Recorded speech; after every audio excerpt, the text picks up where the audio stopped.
Hello beautiful people and welcome back to the channel. I hope you guys actually watched yesterday's 3 videos regarding Snake Eyes, and what we're gonna do in this video here, we're gonna compare Mr. Snake Eyes with Brunhildr. We're gonna try to see how can you still use Brunhildr, but not just that, the list is absolutely super long with how many things I would like to highlight when it comes down to this direct approach between Mr. Snake Eyes and Brunhildr. So one more important thing before we start, you guys probably know by now Mr. Robert from 851, which has a very sharp and very smart analysis of this, and I'm pretty aware that this video is kind of the opposite of his idea regarding Brunhildr. So let me make you a deal here, Mr. Robert. How about you watch the video till the end, you see my approach, and you write a comment with your analysis based on my opinion here, and I will gonna pin that message to the video. Regardless how the message will be, I'm gonna pin it to the video, so you know what, so everybody here, us all, get a complete approach from Brunhildr versus Snake Eyes, and of course we can after that debate in the comments. So before we start, let me present you a key thing right here, which is the resistance. I'm just gonna show it to you because we're gonna also use that in the video to explain a bit more Mr. Snake Eyes. So for today's episode, we have actually 2 opponents. One is Mr. Eskandor, which is a very strong player, there's no question about it. He's stronger than me. And the other person was gonna be Mr. Vic. So we are talking about here how to use Brunhildr. Now, there are a lot of people out there which invested in Brunhildr, and I remember I was in Italy back then when Brunhildr came out, and despite fantastic wine and beside fantastic food, I still was super unhappy with this magnetic wave. And we see actually here Brunhildr level 7, which is absolutely great. This gives you another 60%. Of course, would be even more nicer if he would have these effects right here, which you see me, because this is the gear which I was lucky to obtain. So 2 times 15% magnetizing pulse, which definitely helps Brunhildr by a lot. He doesn't have that, but still doesn't change the fact we are having here Brunhildr level 7. So let's go, of course, into the stats comparison and have a look at the stats. Of course, you see him with a higher shark formation than mine. And kind of here are the stats right here. Now, granted, there's a little bit higher HP than mine. There's no question about it. I don't think that would make the difference. The attack is somewhere balanced there, but of course, what we see here, it's an extremely high damage increase, and that indeed is over 60%, guys. That should make a difference. And of course, also the damage decrease is at 20%. Let's have a look, of course, very briefly to the DEF stats. So you see here, me having 11.2, he is having 3.8, and DEF of all units, me being like 11% higher. So this is that. So you know what, let's have a look at the battle report first, so you can see what happened here. And then let's jump into the battle animation, because we would like to use this battle animation versus Mr. Eskandor, but also versus Mr. Vic, in order to highlight the differences between the Brunhildr and Snake Eyes. And of course you saw, again, Brunhildr is a level 7 and my Snake Eyes is a level 5. So here is the battle result right here. It was a pretty long battle, and sure, yeah, you see me with 11 hits from Mr. Gypsy. Could have performed a bit more better. Let's jump directly into the replay. And first of all, you know what? I told you we're going to talk about a lot of things in this video, so please pay attention. So all the heavy troopers, all of them, excluding the red heavy trooper, guys, there is simply no reason to put him in front, the red heavy trooper.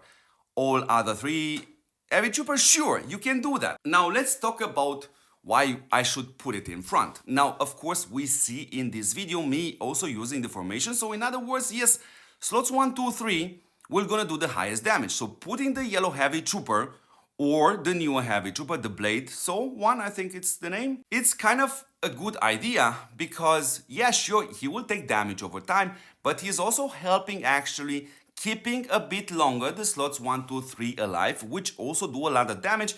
And not to mention, slots 1, 2, 3 are half of Mr. Duke's damage here. So that's why it's super nice thing to see. Also the way his level 7 is for Mr. Duke. So while on the first 3 slots, Mr. Duke does a higher damage, he will instantly lose the resistance by most likely a default hit, which is a huge sacrifice. But then again, the slots 4, 5, and 6, we're gonna get to keep that resistance a bit longer or get to use that resistance more effective, because in other words, they can only be reached by a hero proc, which is definitely more damage than a default hit. So yeah, regarding Brunhildr, now I know Robert has a different approach on this, but let me tell you this differently. So yes, I love this magnetizing effect, but the thing what disturbs me the most is the fact that the magnetizing effect will apply after the opponent's slot has hit. So in other words, if you are happy with this, and I know a few guys out there also using Maximo, which has the highest ignition damage in game, how about you imagine, for example, Mr. Maximo's ignition to apply after that opponent's slot will hit. So I don't think you would be happy with such a design, to be honest. But yeah, let's carry on with the analysis, because we are not quite done yet with Brunhildr here, because this is one way to see it. We're gonna see a different setup versus Mr. Vic, which is a very aggressive one, that's no question about it, and we're also gonna analyze that. But from this perspective right here, there are a lot of things we can mention here and there. Fact is also, that's a huge elephant in the room, that level 7 of Brunhildr does cost you 10 times more than a level 5 of whatever hero you would like to use here. It's either Snake Eyes or Asuka or whatever. Yeah, this is also a fact. So this is kind of what happened versus Mr. Escandor, and I'm not quite able to beat him that often. So this is just one example versus Mr. Escandor, and there is no point to have more, because I think there is a point to have more battle reports versus Mr. Vic.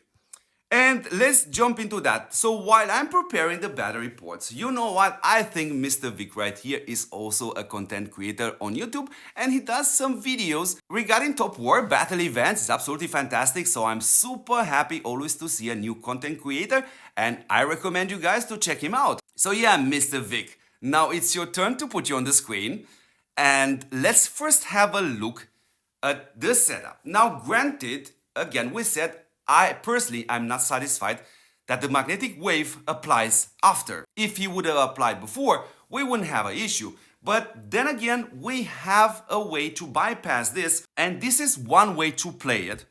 It's with Gypsy, Asuka, and Brunhildr.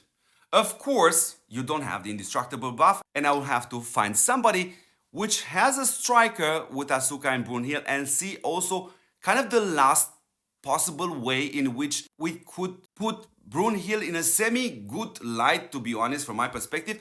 So we have Mr. Vic here with a level 7, with Asuka level 7, and with Gypsy level 7. So here we are, Snake Eyes level 5, I have Striker level 7, and I have a Gypsy level 7. Now granted, again here, this is my side. This won't work for me on Snake Eyes, but this is the gear and I put it there. Surely this will definitely help him more if he would have an extra one. And now let's have a look at the stats here, because it's also super important.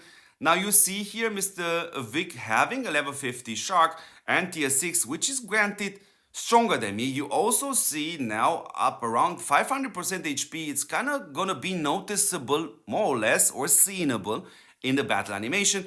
And you also see the attack. I would say with the attack, I'm kind of a bit happy with the difference. And we see the damage decrease and we see the damage increase. Let's have a look very briefly at how the DEF stats look like. So he has a 3.5 DEF for army versus my 11.2. And of course, we are balanced out on DEF for all units. So you know what? Let me put all these battle reports on the screen right now. All of them versus Brunhildr with this setup. And I'm gonna ask you a rhetorical question. Can you point me to one single line in all these battle reports which tells us why he won? Just a single line. So let me reveal the secret. There is only one single line you have to pay attention here is, of course, this line right here, Asuka. How many times did she proc? Because yes, Asuka is here to help Brunhildr and to help that magnetic wave to cast at the beginning and not after. For me, that's exactly the key point in this battle right here. Now let's start one of these battle reports. Granted, we can pick no matter what battle report, because this is not the key right here, and just let it play so we can have a look. So yes, granted, we see here Mr. Vic going the conservative way with the yellow heavy trooper in the back. That's also a good thing, to be honest. I'm going a bit more aggressive and I have to explain you why I have my yellow heavy trooper in there. Let's conclude a little bit about Brunhildr in kind of her future. Sure, she works. That's no question about it. Let's have a look at the power changes right here. And I'm the attacker and he is the defender. So this is how it looks like. Guys, I am fully aware of the Valhalla issue here. Fact was, I wanted to have the same level of units versus him. Granted, both Valhalla units are offense. In this case, he is the defender. So yes, it's a difference. So let's conclude on this setup, which Mr. Vic is using with Asuka, Brunhildr and Gypsy. Granted, he won. And you saw I literally only won one single time in these battle reports.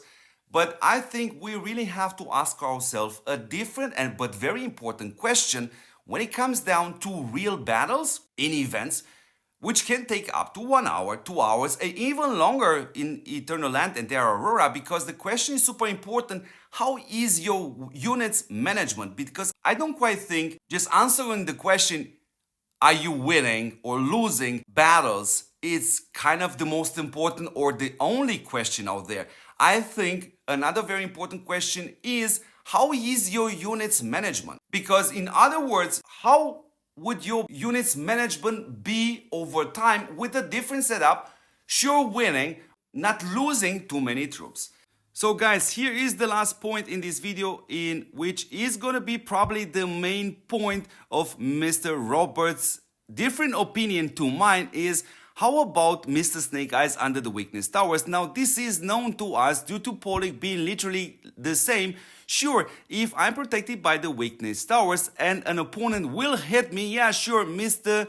Snake Eyes won't do any damage because you have to get hit first, granted, but the way we are instructed to play on A3-5 is, especially in a battle, first take care of the towers. And there is no point to attack your opponents if they are protected by the weakness towers, and the vast majority of the weakness towers are not reinforced. So from my perspective, the only realistic and the highest chance of me getting attacked while I am protecting by a weakness towers, it's by a combat elite with War Beast level 10 maximum, in which then the weakness protection will play no role. Anyways, beautiful people, this was a longer video, but it was full packed with all kind of super nice information. Of course, I'm also super excited to read what Mr. Robot has to say about it, and we're gonna pin that to the video. As always, beautiful people, don't forget to support a fantastic channel, because you see it's a fantastic channel.